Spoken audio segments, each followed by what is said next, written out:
Un patriota y un hombre de gustos exquisitos. Tengo un plan. Steinway e hijos.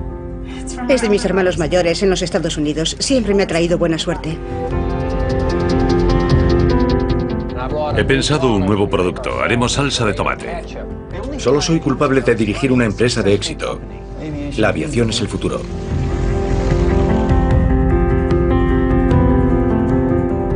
Emprendedores y millonarios.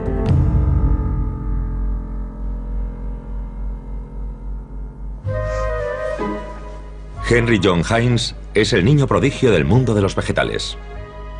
Rábano picante. Rábano picante.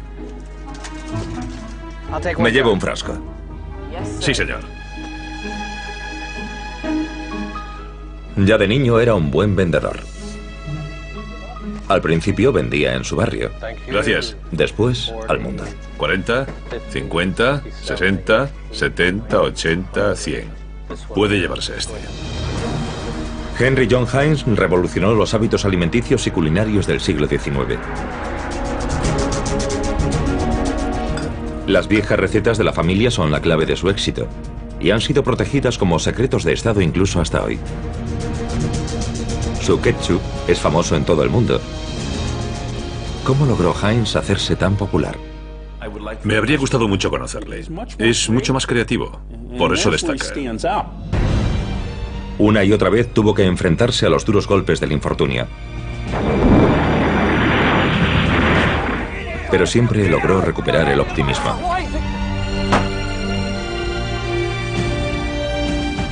¿Quién fue Henry John Heinz?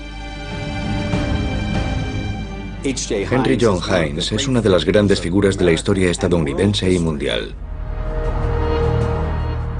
Henry John Heinz, el rey del ketchup.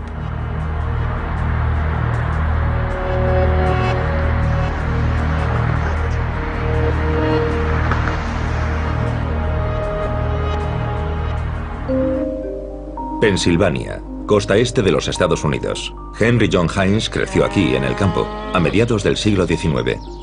Siendo muy joven tuvo su primera idea empresarial. Rábano picante. Rábano picante. Al igual que otros chicos inmigrantes alemanes de Pittsburgh, hablaba con acento alemán, aunque fue a colegios estadounidenses y se sentía muy americano. Rábano picante. Rábano picante. La familia Heinz vive en un reducto de inmigrantes alemanes. Un tercio de todos los habitantes de esta zona tiene antepasados alemanes. Era típico que las familias alemanas trabajasen como una unidad económica. Los niños trabajaban con los adultos, pero la mayoría no seguían esa profesión a largo plazo. Él era muy creativo y pensó, caray, aquí puedo ganar dinero, puedo ganarme la vida, puedo hacer negocio con esto. La mayoría de los chavales de aquella época simplemente hacían su trabajo, ayudaban a su familia y después se dedicaban a otras cosas.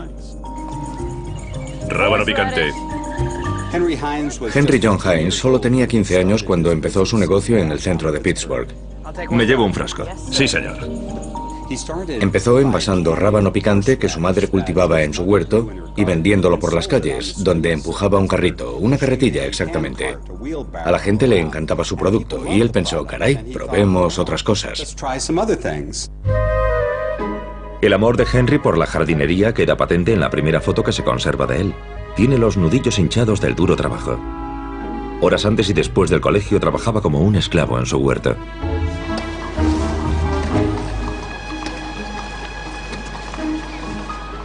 Hola. Hola, mamá. Estaba muy influido por su madre. Ella le entendía muy bien y sabía cómo animarle cuando se deprimía. Y él aprendió a relacionarse con la gente gracias a su madre.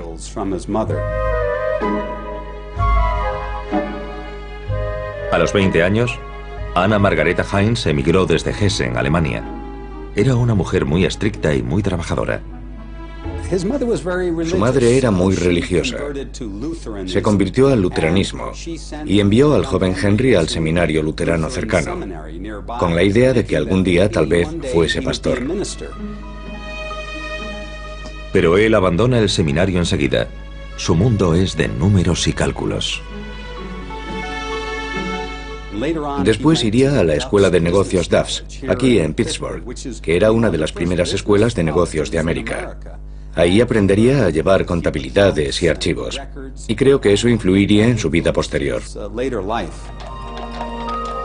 La familia vive en esta casa, que hoy se ha convertido en un museo al aire libre. Tras acabar los estudios, el joven Heinz empieza a trabajar en el negocio de su padre. El padre de Henry Young era fabricante de ladrillos, así que él aprendió el arte de la fabricación de los ladrillos. Ahí fue donde aprendió a medir cosas y a tomar notas detalladas. Le interesaban la química y las fórmulas y llevaba unos archivos meticulosos. Henry Young introduce pequeñas mejoras en la fábrica de ladrillos, pero por encima de todo recupera el dinero de los clientes que no han pagado sus facturas. Dio un paso más con la empresa. Se hizo cargo del negocio. Su padre dependía de él como contable y se le daba muy bien. Su padre era un artesano, no era un hombre de negocios. 1864. A los 20 años, Henry dirige la empresa solo. Su padre quiere viajar a Alemania. Era algo típico de las familias alemanas. Mantenían el contacto y cuando ganaban dinero suficiente volvían de visita. Él quería hacer su primera visita. Los antepasados de Henry John Heinz eran viticultores y procedían de Karlstadt, en el Palatinado. El padre de Henry ya había visitado su pueblo. A su tataranieto, André Heinz, también le gusta volver de vez en cuando a la tierra natal de sus antepasados. No es sorprendente que las generaciones posteriores, mi generación por ejemplo, tenga curiosidad por saber de dónde venimos. ¿Tenemos familia? Incluso hoy los Heinz siguen explotando el viñedo del siglo XVII. Para mi sorpresa, cuando fui a Karlstadt, conocí a Gunther y a su hermano. Se parecían mucho a Henry John Heinz. Y Anna Margareta y Heinz Habermann, muchísimo.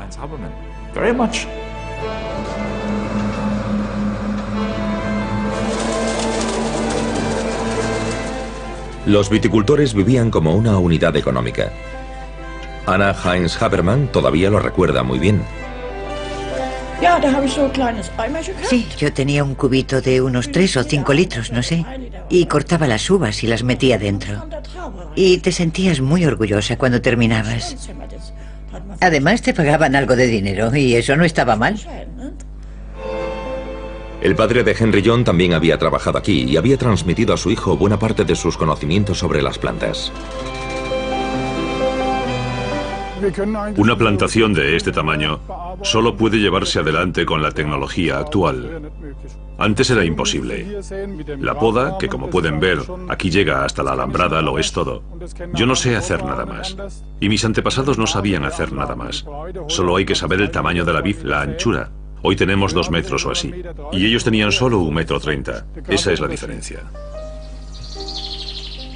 Entre los habitantes de Karlstadt sigue siendo un misterio por qué el padre de Henry John se marchó a los Estados Unidos. Christian Freund, apasionado cronista de la familia y pariente lejano, busca respuestas. La familia Heinz está emparentada en segundo o en tercer grado con mis antepasados. Mi abuela, mi abuelo, ambos son de Karlstadt, y al final todo el mundo está emparentado. La familia Heinz aparece en los archivos de Karlstadt ya en el siglo XVII. Desde entonces, todas las generaciones de viticultores de la familia han vivido allí, hasta el padre de Henry John. En el registro parroquial de Karlstadt tenemos bajo el nombre de la familia en la entrada número 6 a Heinz Johann Georg, llamado Heinrich, nacido el 5 de agosto en Karlstadt. Figura su profesión, viticultor. Así que era viticultor como todos sus antepasados.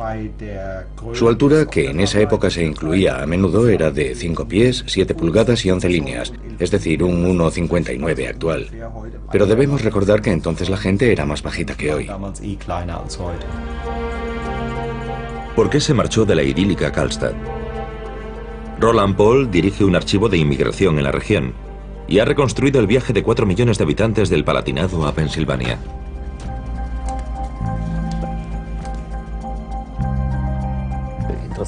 Es interesante que en muchas cartas se mencionan los precios más de una vez.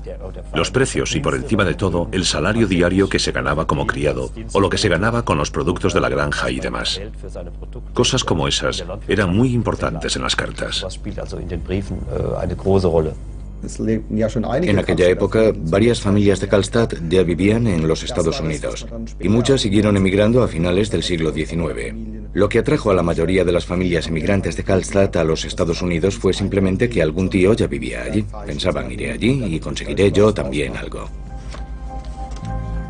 Nadie quería ir a un lugar en el que no conocía a nadie. La mayoría de los emigrantes iban a donde ya tenían parientes o conocidos, de modo que era una cadena migratoria normal. Tras 2 años de servicio militar, el padre de Henry John toma el camino de la emigración, a los 21 años. Puede que nos sorprenda, pero la familia de Heinz no era pobre en aquel momento. No podemos afirmar que Johann Heinrich emigrase debido a la falta de dinero, como otros muchos emigrantes. El amor por la aventura y la curiosidad parecen haber impulsado al viticultor al Nuevo Mundo. No tenía ni mujer ni hijos, y es muy posible que tuviese planeado volver a Karlstadt. Johann Heinrich Hein fue junto a otras familias del Palatinado a la zona de Pittsburgh, una comunidad de emigrantes del Palatinado.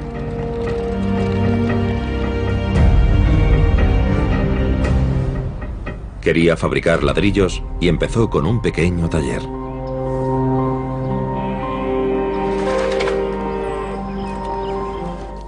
Al principio solo hablaban en su dialecto nativo. Muy pocos sabían hablar alto alemán. Y eso se ve en las cartas.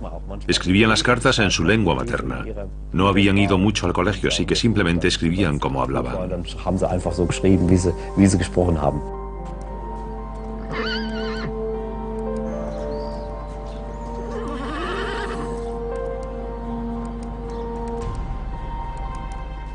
Los emigrantes alemanes no se relacionaban con otras etnias. Se casaban casi siempre con miembros de la comunidad alemana.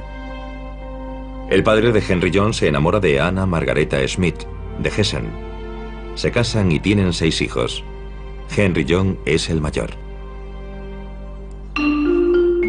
Son la típica familia alemana y regalan orgullosos a su primogénito un par de metros cuadrados de jardín por su 15º cumpleaños, con el que él rápidamente gana su primer dinero.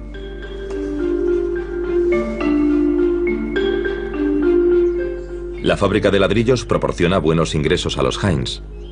Abandonan su casa modesta y se trasladan a una más grande, hecha con sus propios ladrillos. Henry John se hizo cargo del negocio de su padre e incluso lo amplió. Su primera aventura real en solitario en el negocio fue asociado con un amigo, pero siempre en el mercado del ladrillo.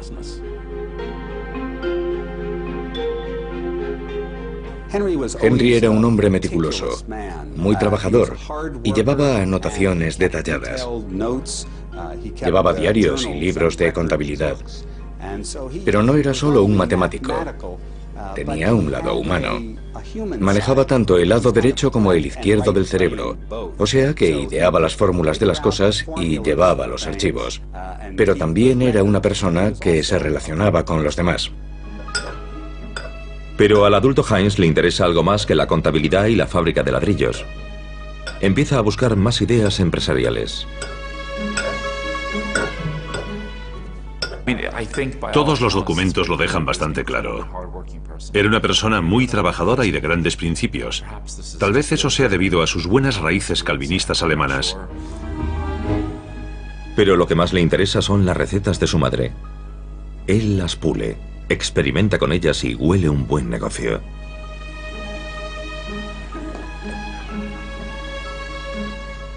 Después entró en el negocio de los vegetales. Parece ser que ya de pequeño le encantaba y que podía ganar dinero con él.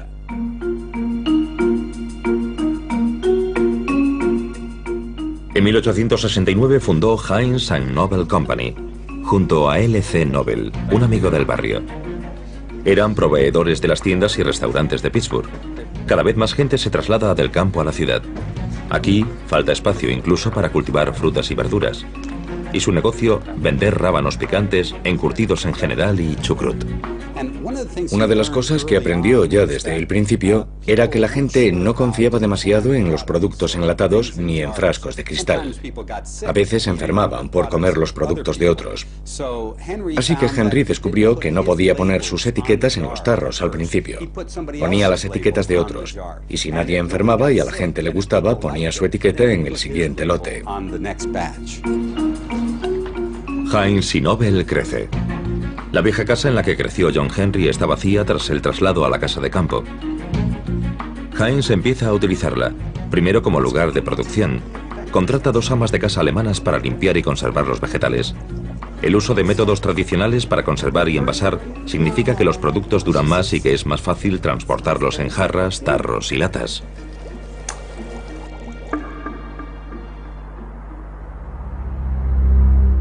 Pittsburgh es la capital del acero de los Estados Unidos. Aquí el mineral de hierro importado del norte se vende como acero en el sur. Los obreros trabajan más de 12 horas al día. El tiempo para cocinar escasea, de modo que compran comida enlatada y platos ya cocinados.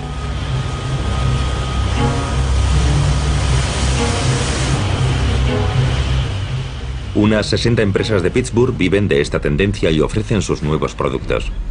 Cada día nuevas máquinas y nuevos métodos llevan los productos preparados al mercado.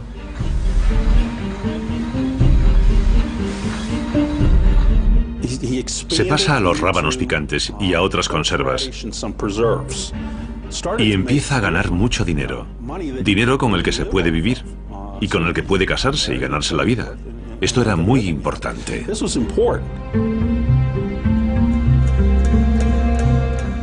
Henry John Heinz se ha convertido en un comerciante rico y empieza a involucrarse con la iglesia metodista. Allí conoce a Sarah Sloan Young, hija de una familia escocesa irlandesa. Pero antes de casarse con ella pide la bendición a su madre. ¿Estás aquí? Bienvenida. Sí, vamos.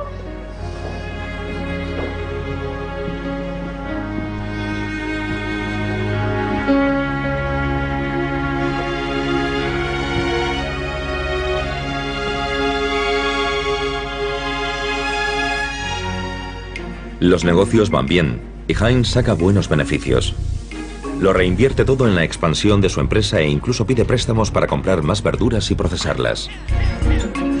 Sin embargo, la crisis bancaria de 1875 provoca que todos sus préstamos sean cancelados de un día para otro. Pero Heinz ya ha pedido grandes cantidades de mercancías. Y se expande rápidamente, demasiado rápidamente. Los pepinos iban de los campos de Iowa y Michigan hasta Pittsburgh y se acumulaban porque él no tenía dinero. Los agricultores quieren dinero por sus mercancías, pero los bancos ya no dan créditos. No pudo pagar las facturas y aprendió las duras lecciones de la bancarrota estadounidense en aquella época. El día de Navidad de 1875 es el más negro en la vida de Henry John Heinz. Pasó el día anterior en la cárcel. Está en bancarrota y ni siquiera puede comprar regalos para sus hijos. Recemos.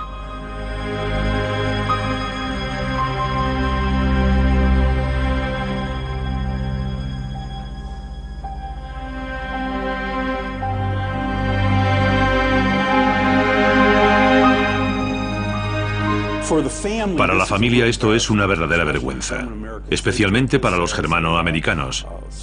Lo consideran un fracaso horrible. Él personalmente se lo tomó muy mal. Pasó por una fase de auténtica depresión. Durante varios meses estuvo prácticamente sin levantarse de la cama. Pero la madre de Henry le ayuda a volver a levantar su negocio. Fundan una nueva empresa con los últimos ahorros de su madre, de nuevo una empresa alimenticia. Es el nacimiento de la Heinz Food Company, empresa alimenticia Heinz. Pertenece a la madre, a un hermano y a un primo. Henry John tiene un puesto similar al que ostentaba en la antigua empresa. Era el director de la empresa, técnicamente. Su madre tenía la mayoría de las acciones. O sea que en realidad dirigía la empresa, pero legalmente no podía hacerlo. Así que funcionaba como una familia. Tenían las reuniones de la junta directiva en la cocina. Al principio, Henry John tenía que ir a pie a los campos. Para volver a tener un caballo, compra una ganga. El caballo es ciego.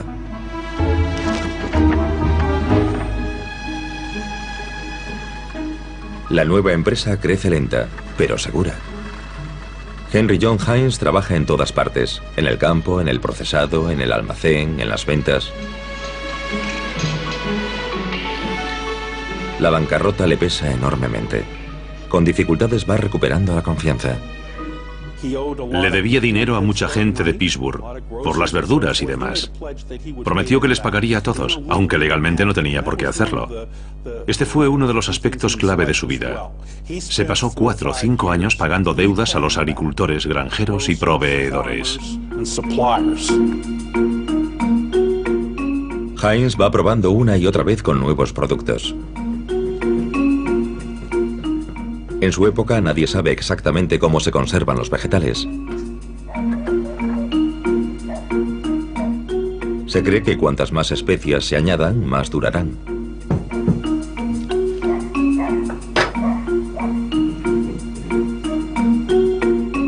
Puede que fuese esta creencia la que impulsó a John Henry a fabricar un condimento con mucho sabor a partir de tomates cocidos.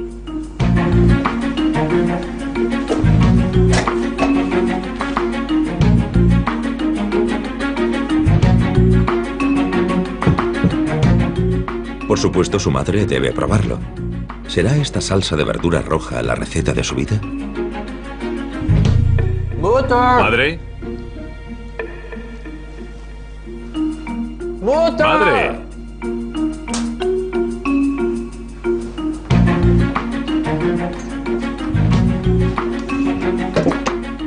Toma, prueba esto.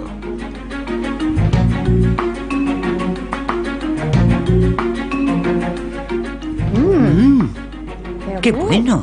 ¿Verdad que sí? ¿Está bueno? El ketchup se inventó probablemente en China hace 1000 años, pero Henry John lo llevó a un nuevo nivel. Hay centenares de tipos de ketchup en el siglo XIX, pero ninguno de ellos se vende especialmente bien. Aparte de Heinz, nadie ve el potencial de esta salsa roja. Se imaginó que la gente querría ver el producto que estaba comprando, así que usó frascos y botellas de cristal transparente para sus productos.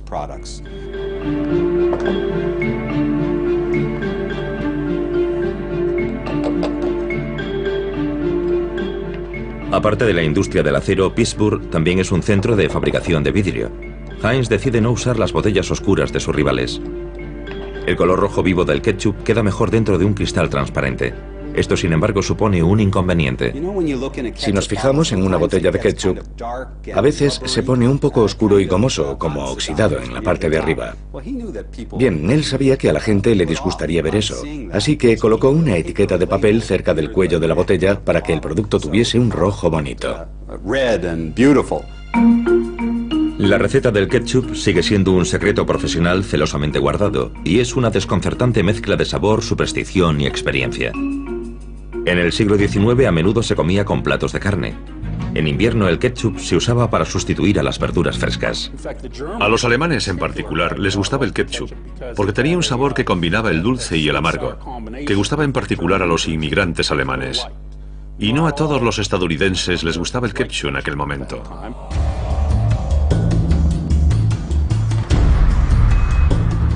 Heinz construye una nueva fábrica que todavía se conserva hoy en día como monumento industrial en Pittsburgh. Aquí se producirán los productos alimenticios de Heinz durante más de 100 años. Todo el barrio huele a vinagre, tanto entonces como ahora, el principal conservante. Heinz coloca su pequeña fábrica en medio de las acerías de Pittsburgh. Pero sus ingresos un día superarán a los de sus vecinos más grandes. Henry John Heinz era un empresario intuitivo. Sabía cómo vender cosas.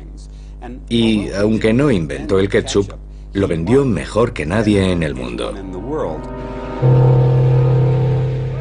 Heinz es un buen observador.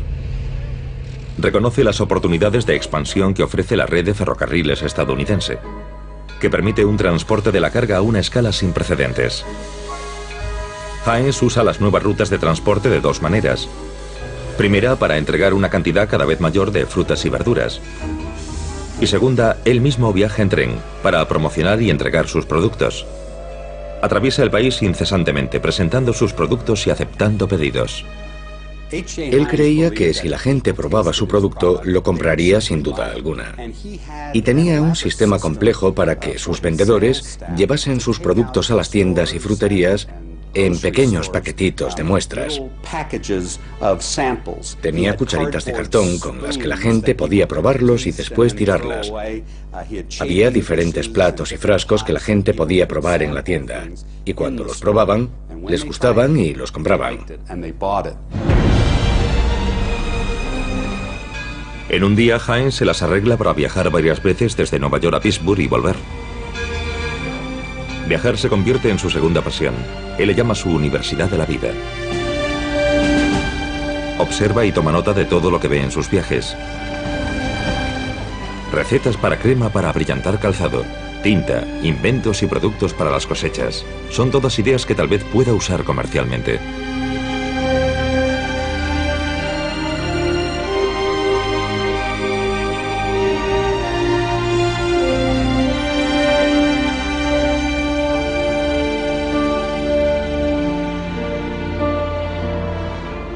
La fábrica de Heinz crece, pero otros también se benefician del aumento de la demanda de comida preparada.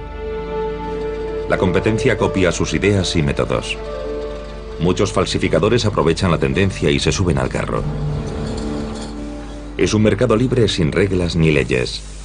Heinz tiene que luchar para sobrevivir, y no siempre con los métodos más justos. Quiso eliminar a la competencia, así que compró todas las botellas de cristal de la ciudad. Usó todas las que pudo, y las que no pudo usar, las embarcó en una barcaza y las hundió en el río Allegheny para que nadie pudiese usarlas. Su relación con los empleados de la fábrica Heinz está marcada por un clima completamente diferente. Aquí Heinz se caracteriza por el esmero especial que pone. Esto le distingue de los demás industriales estadounidenses del siglo XIX. La empresa Heinz se convierte en un negocio familiar. Todos los miembros de la familia trabajaban allí. Los tres hijos de Henry John entran en la empresa como aprendices. Posteriormente asumirán responsabilidades. Primero en ventas y después en la dirección. Muy pronto empezaron a contratar cientos, incluso miles de empleados, hombres y mujeres de todas las edades. Y esa atmósfera familiar creo que se extendió a la familia en sentido amplio que formaban los operarios. Sigo leyendo artículos sobre él, desgraciadamente cada vez más en las necrológicas. Conozco a empleados que trabajaron en la empresa durante 30, 40, 50 años incluso, y a quienes les encantaba, para quienes era una gran familia. Y eso para mí es una lección que da que pensar, que se agradece y que es muy nostálgica.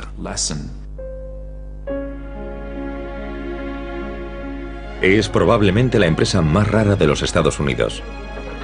Las mujeres reciben diariamente delantales y gorros recién lavados. Puedes ducharte y lavarte en la empresa, e incluso hay una manicura diaria. Las manos que trabajan con la comida deben estar lo más libres de gérmenes posible. A la larga, todo eso ayuda a que el producto dure más. Fomenta la limpieza en sus fábricas. Está orgulloso de la limpieza de sus fábricas. Eso forma parte de su publicidad. Recibe unas 50-60 mil visitas al año en su fábrica. Eso es algo inaudito en la época, pero es que él quería vender lo limpia que estaba la fábrica. Doctor. Buenas tardes, señor Heinz. ¿Cómo va todo? Bien, señor. Bien. Ahora mismo le hago pasar. De acuerdo. Para Heinz, la caridad cristiana y la prudencia económica van de la mano. De la sanidad y demás se hacía cargo la empresa. Era una aproximación muy paternal a la industria, muy inusual. En los Estados Unidos de 1880 y 1890 todo el mundo trabaja 6 días a la semana y más de 10 horas al día, incluso con Heinz. Su empresa no permite los sindicatos. Hay terrazas exteriores para las pausas, separadas para mujeres y hombres. También hay paseos en carro por el parque y eventos culturales. Pero hay que trabajar duro. Henry John Heinz sospecha enseguida que su hermano John no se esfuerza lo suficiente y quiere que abandone la empresa. El asunto es delicado, dado que John sigue siendo el copropietario y John Henry solo es el director de la empresa. John, evidentemente, no seguía la misma rutina rígida que Henry John. Este siempre miró mal a John. John, obviamente, no seguía la misma rutina rígida que Henry John. John solía llegar tarde a la fábrica de Pittsburgh. No era tan puntual. Henry John era muy puntual en todo lo que hacía, y esto le molestaba.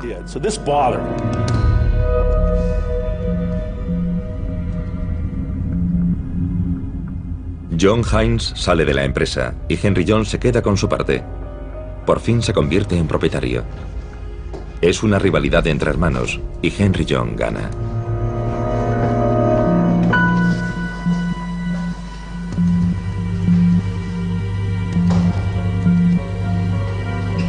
Henry John a veces prescindía de miembros de su familia, porque el negocio era lo primero. Su hermano sin duda tiene méritos, pero pese a todo es despedido implacablemente. John hizo cosas muy importantes.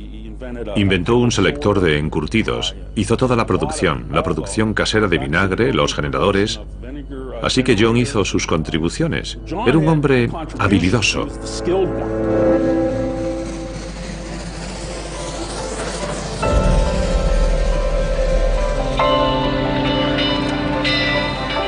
En 1898, Henry John Hines sale de los Estados Unidos por primera vez. Quiere visitar el pueblo de sus antepasados y su mujer espera recuperarse de sus problemas de pecho en Europa. Pero antes de llegar a Alemania hacen una parada en Londres para visitar Fortnum y Mason, la tienda más antigua y más respetada de la ciudad. Lo cancelaré entonces. De acuerdo. Buenas tardes, señor. Soy Henry John Hines, de la empresa alimenticia Henry John Hines de Pittsburgh, Pensilvania. Gracias. He traído unas muestras. Imagino que habrá oído hablar de nuestra empresa, así que he traído unas muestras. Estoy seguro de que habrá oído hablar de nuestra salsa de rábanos picantes. También he traído un nuevo producto. Hines se cuela en los despachos de Londres sin cita previa para mostrar sus productos. En esta época nadie en Europa compra comida en los Estados Unidos. Es el comienzo de una distribución mundial para los productos Heinz. Heinz creía en la comida pura. Construyó su marca sobre el hecho de que sus productos eran mejores que los de nadie. Siempre dijo, el secreto para el éxito es hacer algo normal extraordinariamente bien.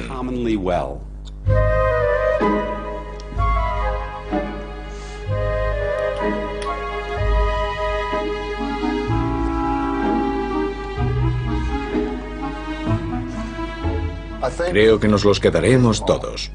No lo lamentará. Ya puede continuar viaje hacia su tierra. Los habitantes del Palatinado también sienten curiosidad por su visitante.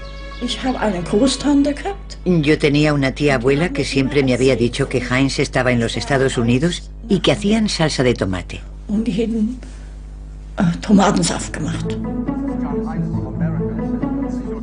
Henry John Heinz es la definición del tío americano rico. Está emparentado prácticamente con todo Karlstad. A partir de ahora vendrá a Alemania cada año. Hace negocios por todo el mundo. En Alemania pasa las vacaciones. El tamaño del pueblo, por ejemplo. Todos sabemos que para los estadounidenses, todo lo que tiene historia, todo lo que está hecho de piedra o es viejo, es mágico.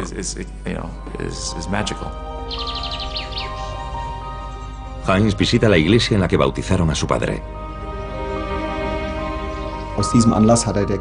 En esta ocasión donó una lámpara y un centro de mesa para acción de gracias a la iglesia de Karlstad, que todavía pertenece a la familia hoy en día.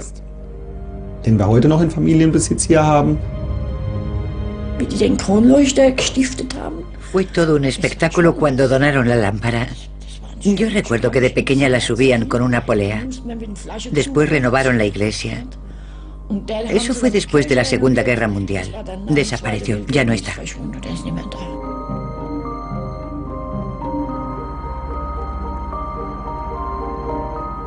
De vuelta en Pittsburgh queda claro que el viaje ha sido contraproducente para Sarah, la esposa de Henry John. Su pecho está peor que nunca. Comienzan semanas de agonía. La muerte se acerca cada vez más. Ambos saben que ya no hay esperanza. Harry. He hecho mucho. Ambos hemos hecho mucho.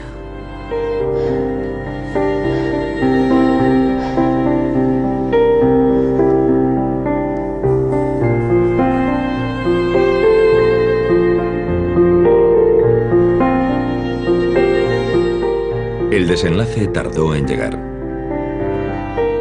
Tras la muerte de su esposa, Henry John Heinz escribió en una carta: Dios ha hablado y nosotros callaremos. Heinz ordena la construcción de la casa de Sarah Heinz en memoria de su esposa, que tenía 51 años. Hoy es un centro juvenil que se utiliza para todo tipo de actividades recreativas y deportivas.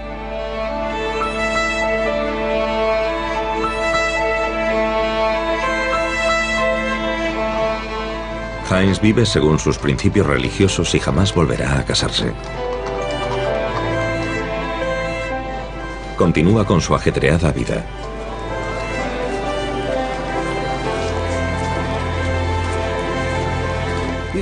Todos hemos visto ese 57 de sus productos. Su explicación es que una vez fue de viaje de negocios a Nueva York. Iba en el tren y cuando miró por la ventana vio un anuncio en el que ponía 23 estilos de zapatos. Y pensó, 23 estilos de zapatos. Es impresionante. Me pregunto cuántos productos tengo yo. Así que empezó a contar en su cabeza. 54, 55, 56, 57... 57. Es un número con una imagen interesante. Le gustó mucho la imagen. Cuando volvió a casa descubrió que en realidad tenía muchos más de 57 productos, pero le gustó tanto el número que lo puso en todas las etiquetas, en piedras encaladas en colinas, en vallas, en todas partes. Y llamó a su empresa Heinz 57. 57 es una de las mejores ideas de marketing de todos los tiempos. Promete diversidad, pero sigue siendo manejable. Y ha entrado en el lenguaje coloquial americano. 57 significa una buena mezcla. Desarrolló un estilo propio. Tenía un bigote característico, un bigote blanco. Y llevaba el pelo peinado hacia atrás. Era todo un personaje. Estaba orgulloso de sí mismo. Heinz tiene su propia sala de exposiciones en Atlantic City, a donde todo el mundo puede acudir para admirar gratis los tesoros artísticos que ha coleccionado. Tenemos al Heinz coleccionista de souvenirs. Le encantaba viajar y probablemente así los consiguió. Le va un poco de todo. Seguramente sus dos especialidades eran los bastones y los relojes. Si había algún tema era el de los relojes de pulsera y de pared. Pero la mayoría de sus compañeros capitalistas de la época consideraban que su colección de arte no tenía gusto.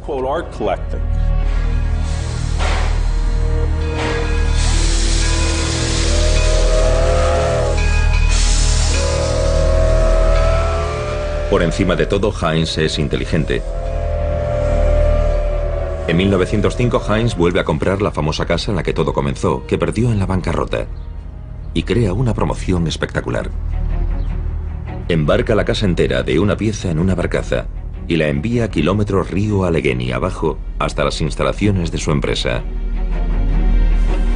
Heinz vuelve a estar en boca de todos.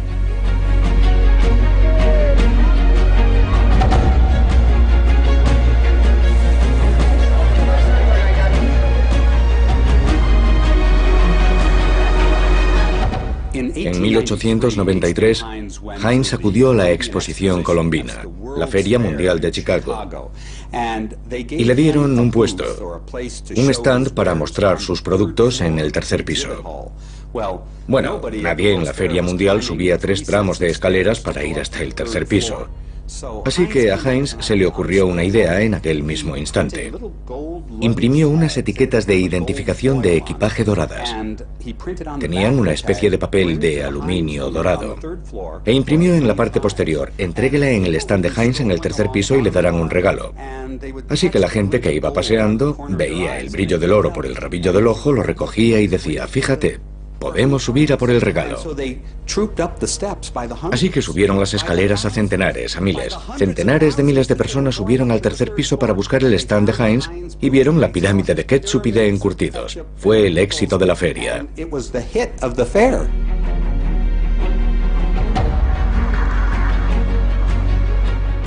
Pero eso no es suficiente. Fascinado por la electricidad, coloca el primer anuncio de neón de los Estados Unidos.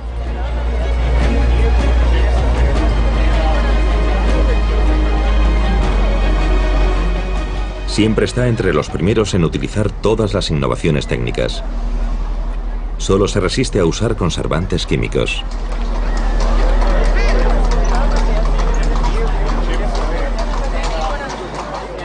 Él intenta evitar que las bacterias entren en el producto. Y consigue un ketchup que dura más que muchos de los ketchups que usaban conservantes químicos en aquella época.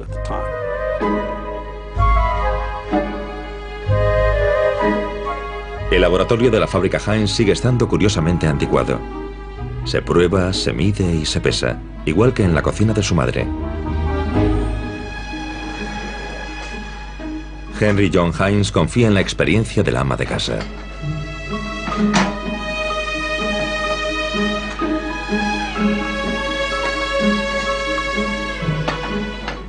Su principal rival durante la mayor parte de su vida no fue tanto la competencia como las conservas del ama de casa. Competía contra el grupo de conservantes caseros.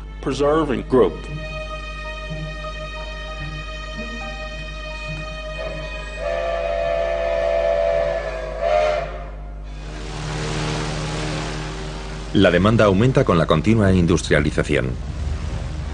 Otras empresas inundan el mercado con malos productos.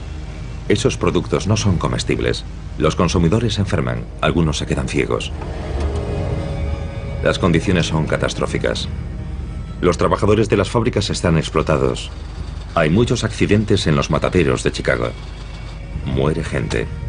Se mezclan partes de cuerpos con comida enlatada para taparlo todo. Heinz urge a los legisladores para que controlen la producción. Pero una gran parte de la industria de la alimentación estadounidense, como los fabricantes de ketchup, se oponen a esta legislación. Y es Heinz el que la apoya. Imagínense lo rápido que consiguió el apoyo de revistas como Good Housekeeping, Buenas Amas de Casa y otras, y de los consumidores.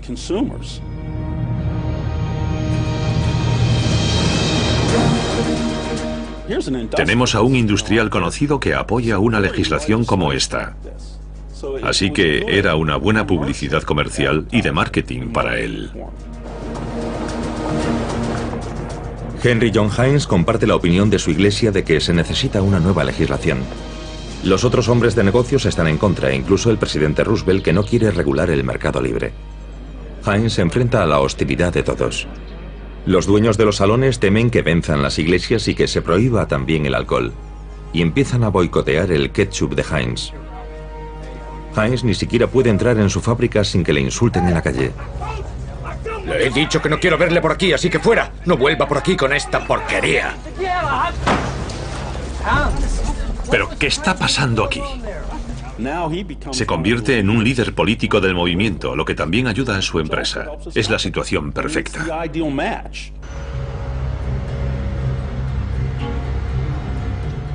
El presidente Roosevelt aprueba la Ley de Alimentos en 1906, que protege a los consumidores de los aditivos tóxicos y el fraude.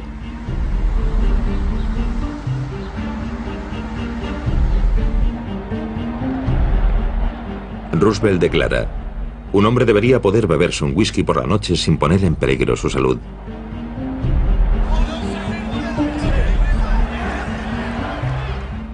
La ley de alimentos y drogas podría considerarse uno de los acontecimientos principales y de los más importantes en el éxito de la empresa. En los Estados Unidos, como he dicho, la producción de comida, por ejemplo, de rábanos picantes, estaba prácticamente sin regular.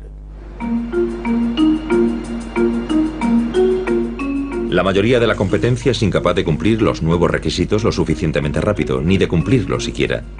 Y esa es una ventaja clave para la empresa Heinz, donde siempre se ha puesto el énfasis en la higiene. Heinz es el número 1 absoluto en los Estados Unidos.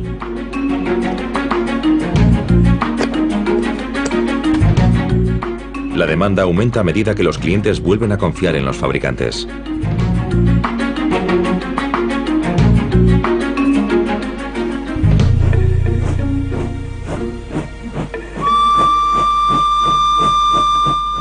Cada verano, Henry John Heinz se toma unas vacaciones en Alemania, en un balneario que está muy de moda, Bad Kissingen. Aquí refresca sus conocimientos del idioma alemán. Heinz sigue muy involucrado en la iglesia y se relaciona con metodistas europeos.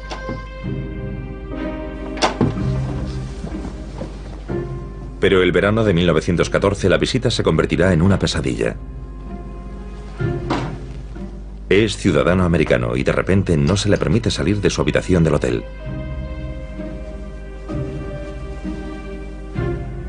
En Bad Kissingen están siendo reclutados miles de soldados alemanes.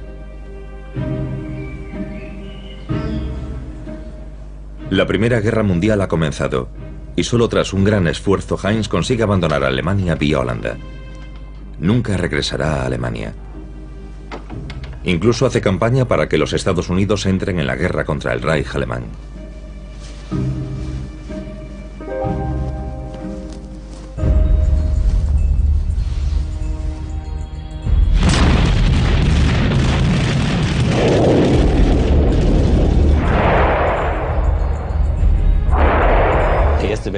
La Primera Guerra Mundial fue un golpe letal para las comunidades alemanas en los Estados Unidos y para los periódicos alemanes.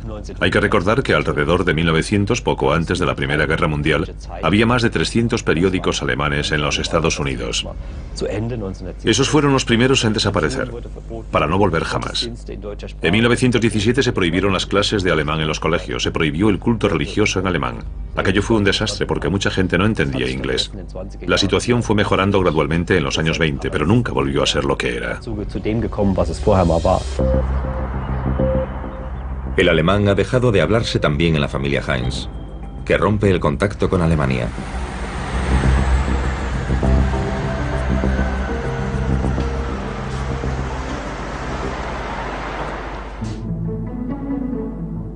Henry John Heinz tiene 75 años cuando termina la guerra y no ha pensado todavía en jubilarse. Sigue yendo a la fábrica cada día y los domingos participa en las actividades parroquiales. ¿Qué tal se encuentra hoy, señor Heinz? ¿Cómo me encuentro? Bien.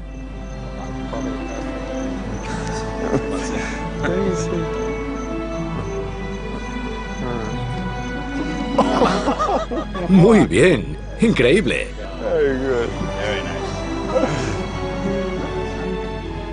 El magnate encuentra la felicidad fuera de los muros de su fábrica. Tiene 11 nietos con los que viaja por turno.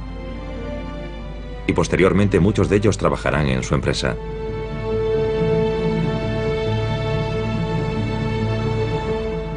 ...1919... El fundador de la empresa alimenticia Henry John Heinz muere a los 77 años.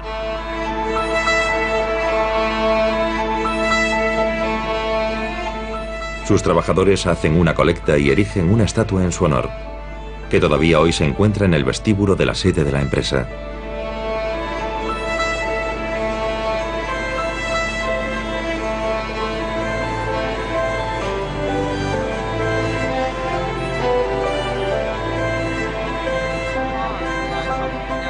En su testamento dejó escrito que se erigiese una iglesia en memoria de su madre. Hoy se alza en el campus universitario de Pittsburgh. Henry John Heinz dijo una vez: "No me he hecho pastor, así que debo intentar encontrar otros medios de hacer el bien a la humanidad". Hoy, Heinz es una de las principales marcas internacionales, con 33.000 empleados en todo el mundo. Cada año factura 6.500 millones de euros. Heinz es líder en muchos campos. Su cuota de mercado del ketchup en los Estados Unidos es del 98%. En Pittsburgh, la empresa está por todas partes. Apoya el deporte y la vida pública. La Fundación Heinz es el patrocinador más importante de la ciudad. Tradicionalmente hemos concedido becas en 5 áreas diferentes: artes y cultura, salud y servicios humanos, educación, desarrollo económico y medio ambiente. La verdad es que la de desarrollo económico es la más reciente y la de medio ambiente la establecimos en 1993. Más allá de las obras benéficas, André Heinz es un hombre de negocios comprometido. En Estocolmo participa en una firma de inversiones dedicada a proyectos ecológicos, que apoya a empresas jóvenes del norte de Europa. Se me ocurrió que tal vez había llegado el momento de poner dinero en lugar de palabras y hacer algo en persona, en lugar de limitarme a hablar. Escandinavia es un mercado de prueba para André Heinz. Los proyectos de mayor éxito serán introducidos posteriormente en Europa y también en los Estados Unidos. Está mi dinero y el dinero de mi familia, y juntos tomamos ese capital y lo invertimos en proyectos de expansión nórdicos. Al igual que su tatarabuelo, André Heinz recorre el mundo para expandir sus ideas de negocio a otros países europeos.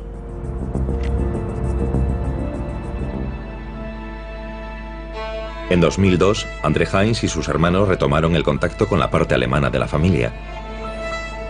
No había habido más visitas desde la Primera Guerra Mundial. Entonces me visitaron y les ofrecí vino para que lo probasen. Después fuimos a la iglesia y volvimos para otra cata. Vino, sí. Y así fue la cosa. Les gustó mucho.